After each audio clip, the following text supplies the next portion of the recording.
Thanks for tuning in today. I'm Dr. Nick, the Incrementalist. Join me as I seek out the small incremental changes being applied in other industries that we can learn from and that can be applied in healthcare. Can these changes bring immediate value, but also add up to the big improvements and revolution we need in healthcare? Come along with me to explore the possibilities. My innovative guests from around the globe have used small incremental improvements to achieve their moonshot. And today, as I am each and every month, I'm delighted to be joined by Dr. Craig Joseph. He's the Chief Medical Officer at Nordic Consulting Partners. Craig, thanks for joining me on News You Can Use.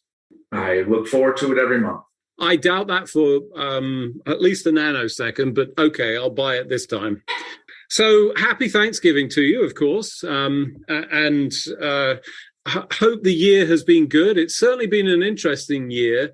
And I would say I did more travel in the last month than I've done almost in the entire year. Maybe not. There was sort of some ramp up, but a lot of conferences going on. I know you're a bit of a slacker. You didn't go to any of these, but you stayed on top of it, right? I did. And, I think the predictions of the death of the in-person conference are a bit off. And so people really do want to be with other people in the actual same room and having lunch and dinner and other things. So, yeah, I'm glad to hear that you were out and about at the conferences. And I was keeping track on social media and other news to make sure I knew what was going on. But you were there.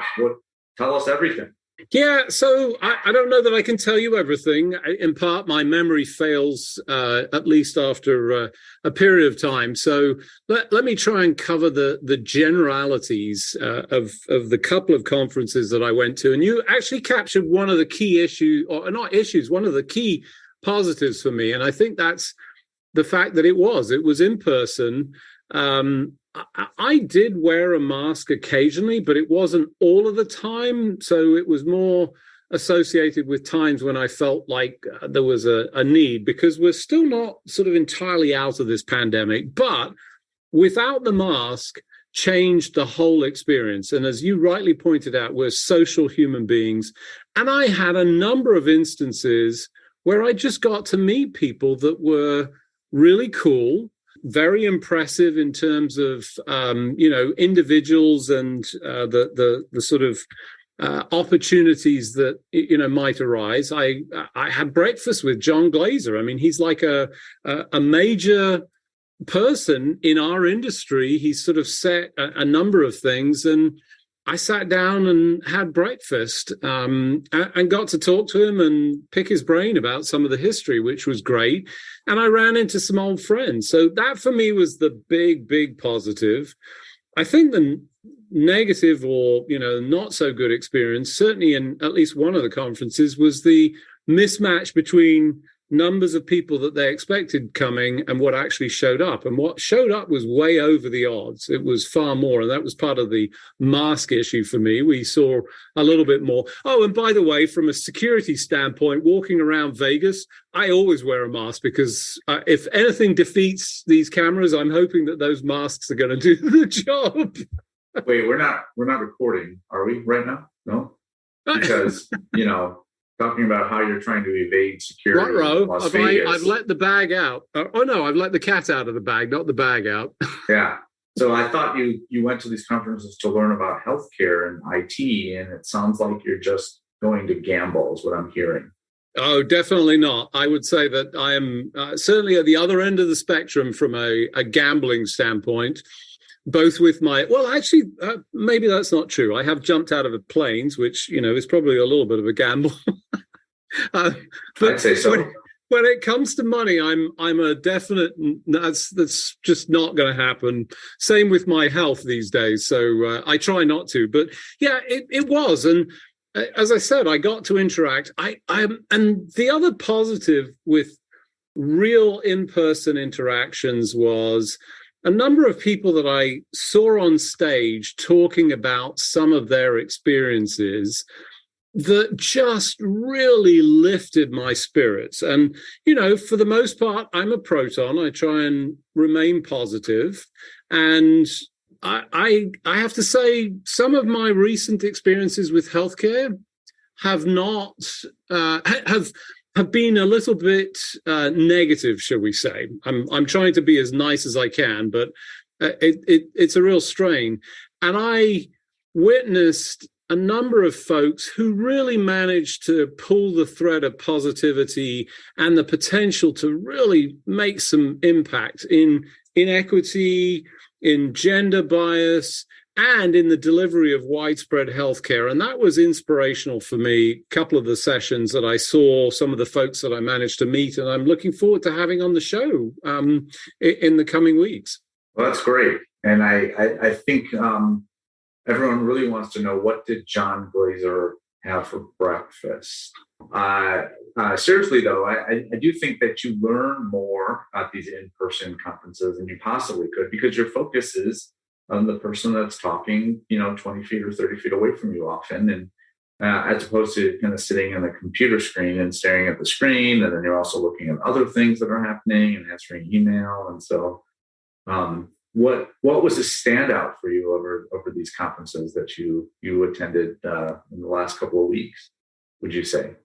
Well, it was certainly the application of solutions, and not always technical, but ideas to really solve for the folks that need care the most, but are not getting it thanks to poor access, poor equity.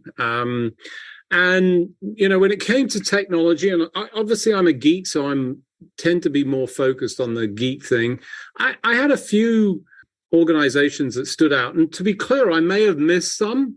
It was quite overwhelming. There was a lot of square footage, a lot of people. I tried to do as much walking as I did, and certainly my step counters showed that I did. So I may have missed some, but I'm going to call out at least a couple. Caption Health for me was a real standout. And it was a standout because it was an add-on. It was an incremental improvement.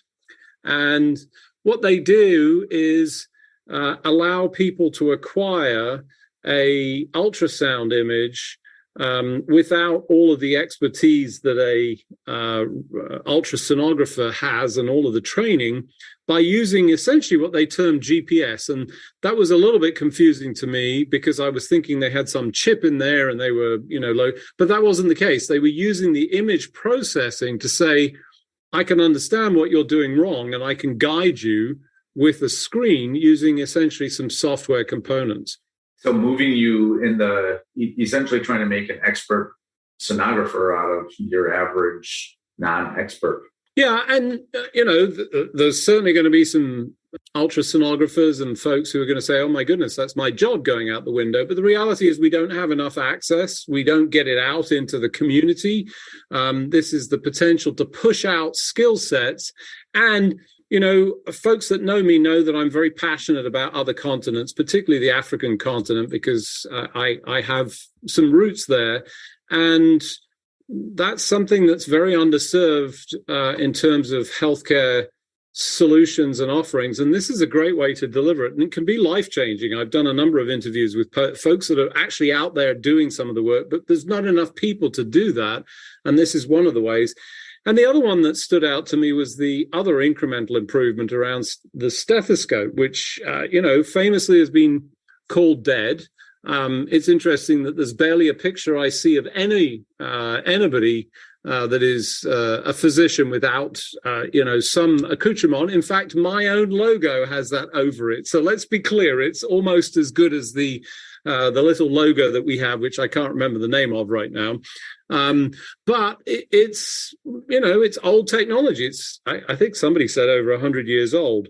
And what they've done is added some tech into it to amplify it. Well, that's good for hearing, and, do some noise canceling. That's also clever. But here was the difference. They said, let's take this and let's process it, upload it to the phone, show you a waveform. So that gives you some additional insight. They've also matched it with an EKG that you can run at the same time through a similar device. It sort of attaches to the stethoscope. But importantly, send it to the cloud and listen for murmurs.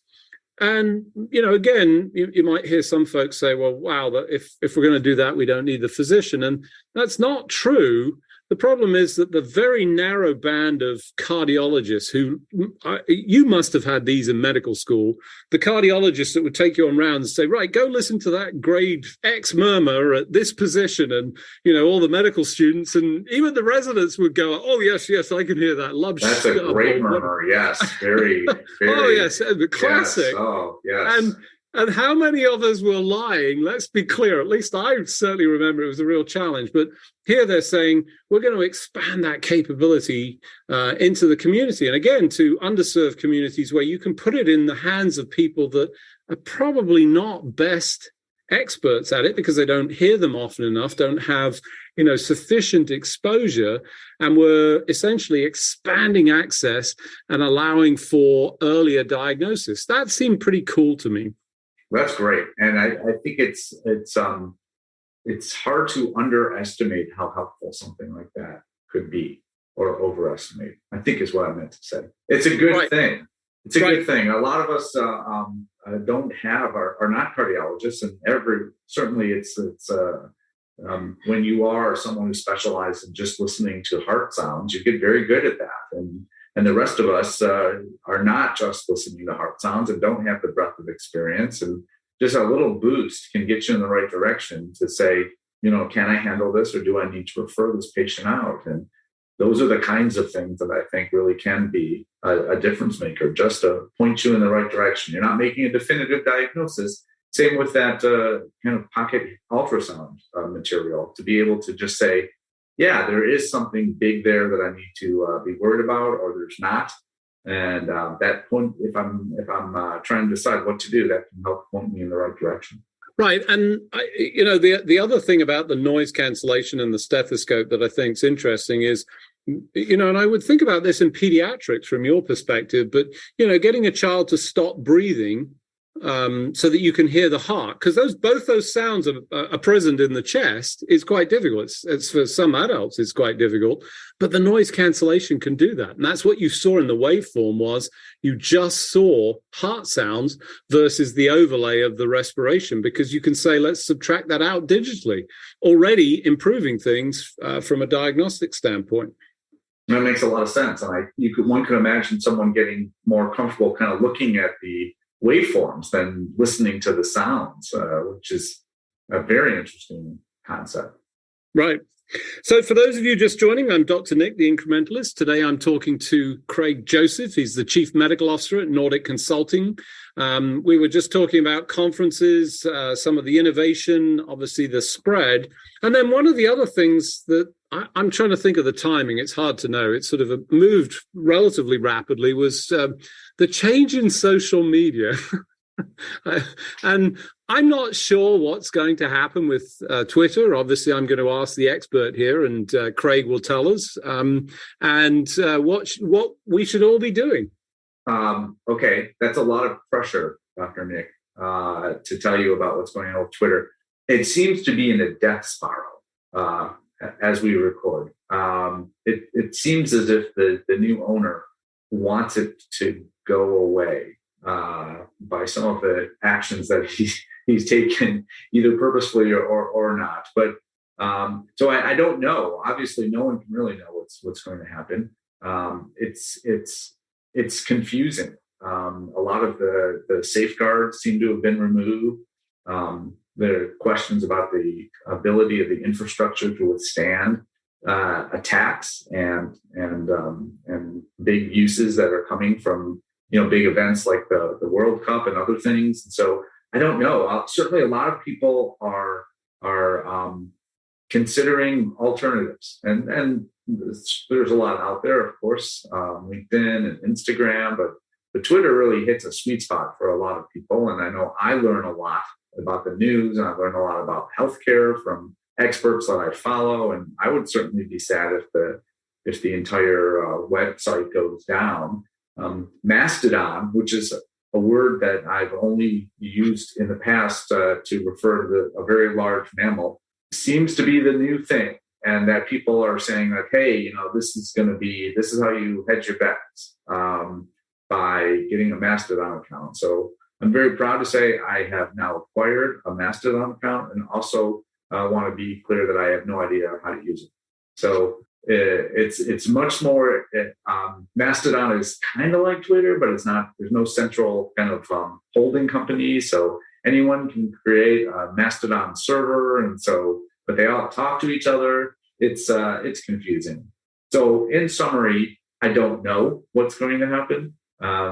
But I do think that there are lots of reasons to be worried that we're going to lose this very nice resource that a lot of us use for good, some use for evil, to be, to kind of watch what's happening and looking for the alternatives in the near future in case Twitter either just goes away or becomes unusable, because it's all the good stuff, or at least the things that I think are the good stuff, become a minority of the tweets and other requirements that I have to look at.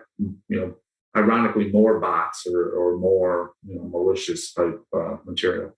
Yeah, it's interesting you say that. So first of all, I have a Mastodon account, and I'm super excited because instead of having Dr. Nick 1, DRNIC, the number one, I have Dr. Nick, DRNICK, which is really that's me. But I couldn't get it on Twitter because somebody had pulled it very early on and used it 5 times and then disappeared. And the rules precluded any sort of reclamation of that. And it's frustrated me, I've got to say. So in that sense, it's a good thing. I arrived there and I looked around and thought, wow, it's pretty lonely around here, and decided I'd just grabbed my name and that was enough for the time being. When it comes to Twitter, I think I have a slightly different view of this. And I just don't see, whatever the number is, 42, 46 billion or something, seems an awful lot of money for somebody. And let's be clear, I've heard all sorts of things about Elon Musk, and, he certainly is eccentric in some of his behavior. And, I don't have any insight, don't know him, but I have 2 sort of data points that stand out to me. One is he single-handedly, in my view, turned around the US space program. The US space program didn't exist. He was told it was impossible. He came really close to failing, but persisted, and is now launching rockets that we all take as passé. They're not even watched launches. But if you, like me, still watch them and, watch some of the capabilities, not only did he launch them, but he did something really extraordinary. The first time I saw this, I still have it. I have it as one of my backdrops for Zoom. I'm that impressed. Was the landing of the 2, not just one, but 2 simultaneously, which the last time I saw that was on, Buck Rogers in the 25th century, when, it was with wires and whatever. So somebody that, and sure, he didn't do that himself, but he guided that company to do it. And to be clear, he did the same with the electric car industry, which was going nowhere, turned that around. It became cool. And sure, there's some fluff with that, but I see Teslas all over the place. I can't believe how many I'm seeing. So they're certainly coming off the production line. So I look at this with slightly more positivity. And yes, there's some concern about the negative pieces, but here's what I would turn around and say about that. That's up to you and I, and not just, us, but all of the people that are involved in this. We've got to be there to counteract the negative. And I know that's very wearing. There's some people who I just have such enormous amounts of respect for, who really fight this on a day-to-day basis. So I think, I don't think it's going to disappear. And to be clear, did you take your Twitter follower list and import it and put it into Mastodon? I did not. Oh, okay. I have not. I'm just saying, I don't know that that's possible. I'm pretty sure it's not. At least I haven't read anything. So these people that have this huge following, this is a big deal. Everybody isn't going to jump across and say, right, I'm going to follow. So I don't know that there's going to be this mass exodus. And, there's more good than evil in the world. I think that's a premise for me. So I'm going to go with the positive and say it's going to survive it. It will be different, but I still think it's going to be good. I'm hoping you're right. Okay. So let's talk a little bit about the Cleveland Clinic and the new policy. Can you tell us what's going on there and any thoughts? Sure. So Cleveland Clinic announced, they're not the first, but I think they're by far the largest.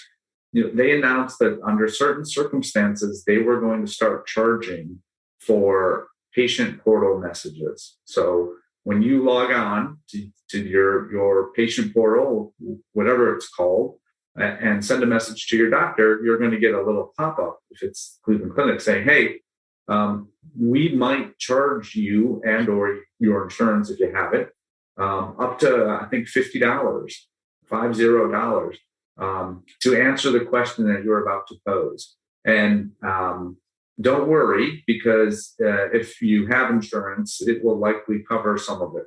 And they couldn't really say much more because it's a very nebulous policy. What they said is, well, if it takes a clinician to respond, so if you ask about your appointment or you ask about a billing problem, no, they're not going to charge you for that. But if it takes a physician or a physician extender more than 5 minutes of time, they're going to charge you. And and one doesn't know if you have insurance, how that's going to get paid, if it will. And certainly at the beginning of the year, most of us have deductibles and lots of other out-of-pockets that even if it's covered, we're still going to end up paying for that. So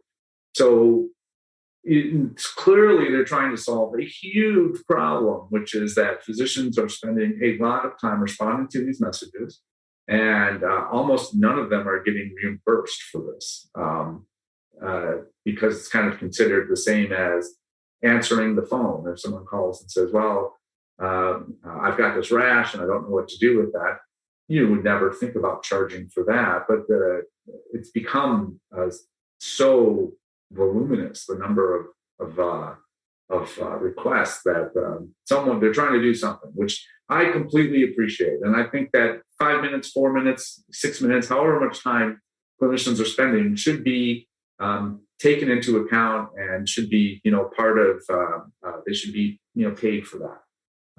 I think that's all, that's hard for anyone, I think, to argue against. The question I have is, boy, how do you implement this? And then how do I know as a patient?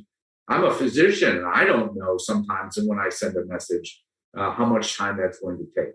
And I think if I don't know and I can't predict, it's going to be very hard for people to know how that's going to impact them. And so, what's the question when the doctor says, hey, if this doesn't get better, I want you to call me. Well, what does that mean? And again, Cleveland Clinic, I think, has rules. I saw well, if it's within 7 days of you already talking to us for something that we billed you for, or if it's 4 days after the hospital or 6 days after an office visit, it's, then we won't charge you. It's all very complicated. And there was just a lot of conversation about this on Med Twitter and other places, where doctors are like, well, we need to do something, but I'm not sure this is the thing that we need to do. And how do you solve this problem? And I don't have any great answers. I would think that if I'm a patient now and you're telling me this, I'm going to be like, well, maybe I'll just call on the phone, because you're not going to charge me if you call on the phone. And then if I'm on the physician side, I think it's reasonable for them to say, I think oftentimes you can look at a problem and go, yeah, I'm not going to solve that in 5 minutes of talking or 5 minutes of typing. So let's change that either into an office visit or a video conference, a video visit, which then everyone understands is going to get billed in the same way. So I would predict that might happen, but boy, I don't know if are we just turning back we're going back to the Stone Age, aka 2019, where anything you wanted almost was going to be, if you had to talk to a doctor, it's going to be in person. Nowadays, maybe we can continue those as video visits, because oftentimes it's all, if we're just talking and you don't need to touch me, then we could talk and you can bill the insurance company the same. But I don't know, it's very complicated, and there is no, I totally understand why they're doing it. I just don't understand. I'm not too excited about the direction going. Well, I'm just going to close by saying it fits in perfectly with the current billing strategy, which is, how much will this cost? Don't have the faintest idea, couldn't possibly estimate it.